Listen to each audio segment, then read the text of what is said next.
You cannot really make an attempt to understand India in its totality if you do not. I mean, you can't. You can go to school, you can get an education, you can become the prime minister, you can become the president, you can become the astronaut, but you cannot change your caste position.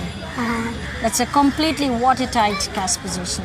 And in reality, what are the chances of like these kids getting an education and doing a job that isn't determined to be an untouchable job? Very little, because some jobs which would not be taken up by the upper caste Hindus were designated for people, for the Dalit people, Like or the untouchables. working at the crematorium. Like working at the crematorium, like working as morgue attendants in government hospitals, working as a hangman in the prisons.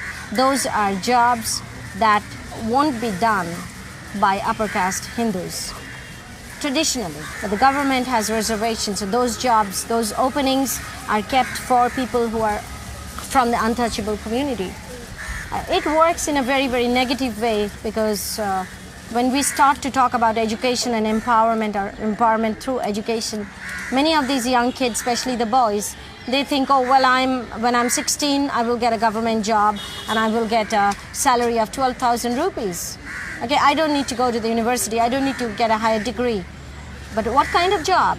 They don't even think it's possible for them to go to the university and be a professor. And our effort is to make sure that all these kids finish high school, they go to the university, and they have the possibility of working, getting other jobs. And for these girls, like what kind of jobs await them? Like if they don't get an education, what kind of jobs could they hope to do? The girls would become housewives. They would be married off by the time they're 16 or 17, though the marriageable age is 18. And then